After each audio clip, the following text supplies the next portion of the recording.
Introducing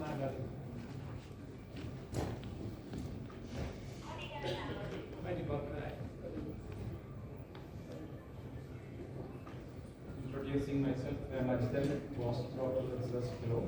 My topic of presentation is aesthetic therapy through Tamil culture. Since we are running late of time, I am cutting short the introductory remarks and directly enter into the topic of presentation.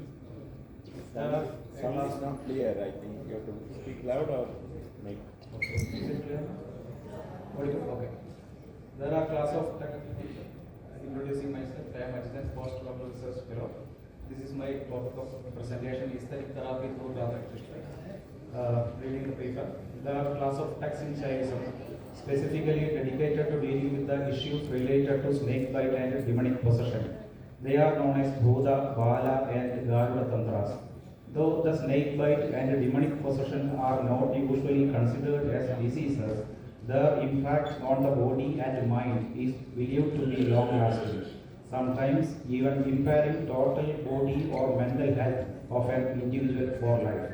These tantras advise some magico-religious ritual practices as remedies for a wide spectrum of such illness, including the neonatal science of demonic possession. Such a branch of tantra had enjoyed wide currency all over India, particularly pre-medieval and medieval times, as studies of Nikkaya Slover and others suggest.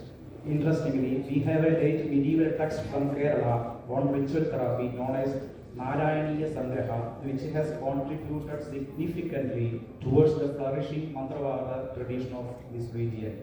The foregoing discussion is intended to convey the idea that therapy has been part and parcel of Tantric ritual scheme from the time immemorial.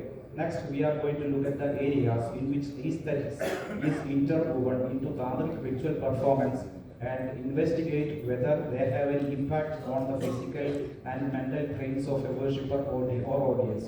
First, we have to understand that except Kamya category, Tantric rituals in general are supposed to be seen by initiates, and the performance before a large audience as we see today was not at all sanctioned across Tantric traditions. Therefore, unlike any other art form, Tantric rituals have meaning only to those who belong to a particular sector of Tantrism.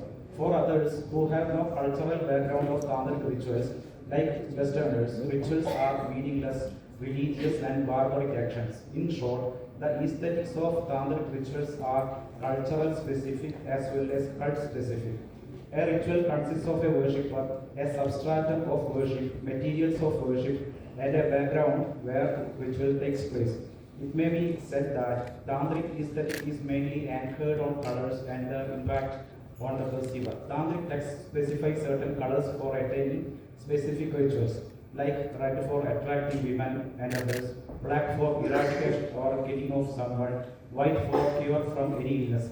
It believes that the colors have certain inherent power which can bring changes in the inner and outer realms of a being. For instance, Netratantra endorses that if Mrityunjaya is worshipped for a cure from illness like fever, he has to be visualized in white color and the milk has to be offered in fire as a chief offering to him for this purpose. Can you show the fourth slide, please? Okay. This is a citation from Netratantra.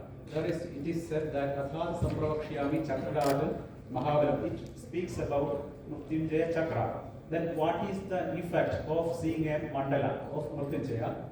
Ayurveedya Pradam Chaiva Jwara Roga Vinashanam. Just seeing the empowered mandala in which the rituals are performed is itself capable of curing illness. That is Jwara Roga Vinashanam. Netratantra has such many quotations which connects the mandala ritual with the illness and its cure.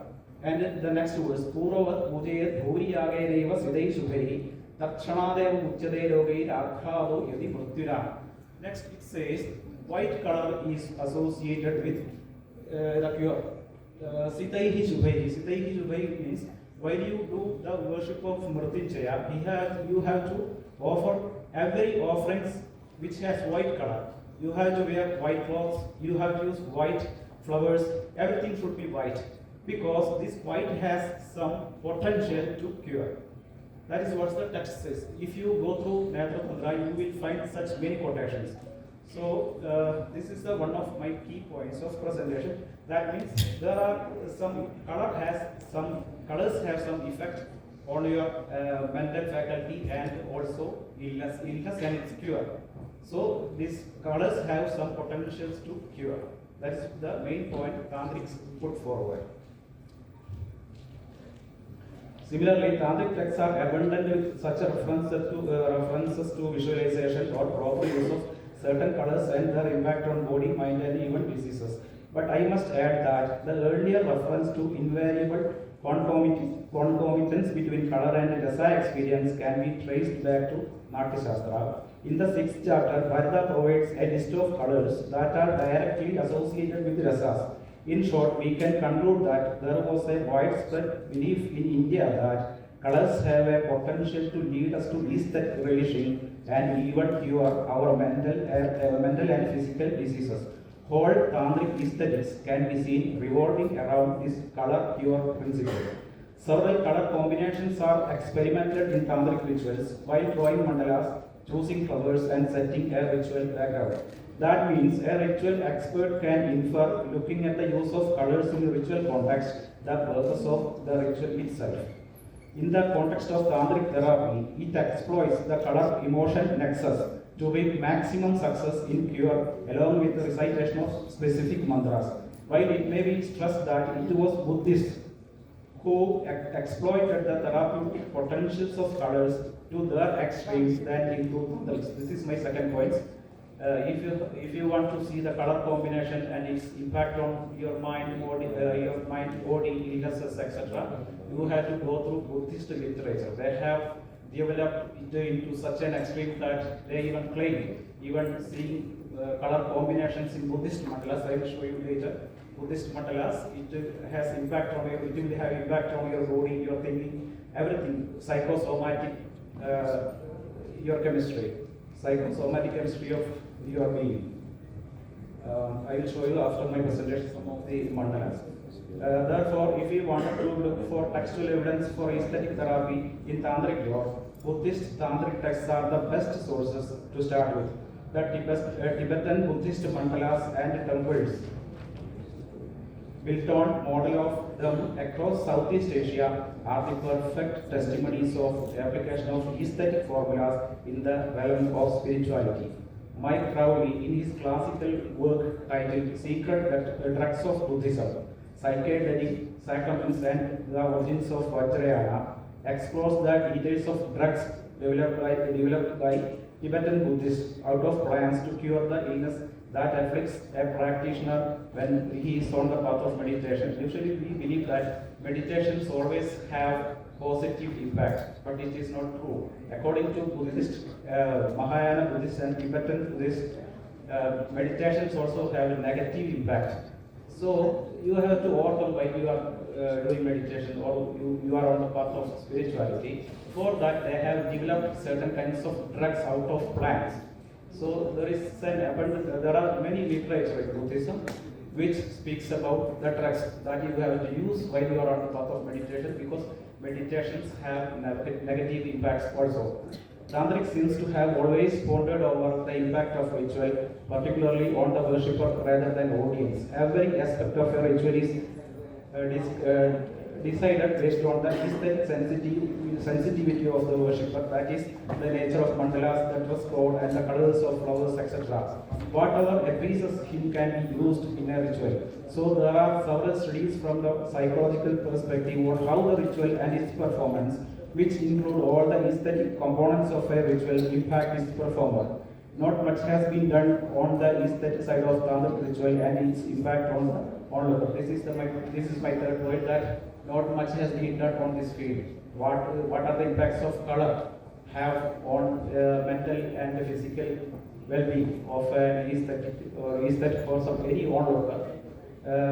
So not much has been done so far. This is a new area of study. Therefore, in true sense, this is an emerging area of a study. A multidisciplinary approach is the only way to unravel all the mysteries surrounding the Tantrism and aesthetics. here ends my presentation. Then I will give you some explanation of these mandalas. This is the Chakrabja mandala. This is a Vaishnava mandala in which Vishnu is worshipped, and this mandala represents time. The whole time is represented in this chakra. Then Vishnu is the god of time. So just enjoy the beauty of this mandala, color combinations.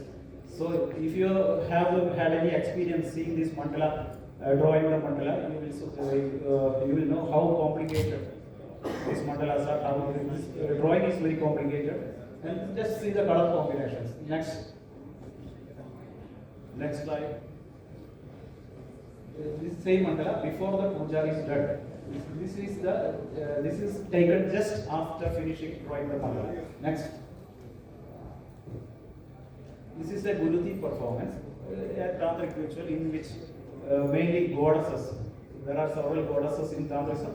Bhadrakali, Durga, be any goddesses. She is worshipped with this Guruti offering. Guruti means it's a colored water. It's made out of artificial colors, and it is offered to deity instead of the real blood. This is the Guruti ritual. Usually such rituals can be seen in northern Kerala. Next slide. This is you might have seen such Agni Chayana performances. This is just a tantric form. Next, this is also Guruti. This is another mandala.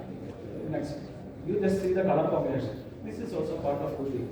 Any aesthetic who has the sense of aesthetics can enjoy such rituals, but we have to study. We are yet to study the impact of such aesthetic nature of rituals on the mind and physical well-being of an onlooker. Next, this is part of Guruti ritual. Next, say this is the Guruti. This is the water, red color water. Okay. Next.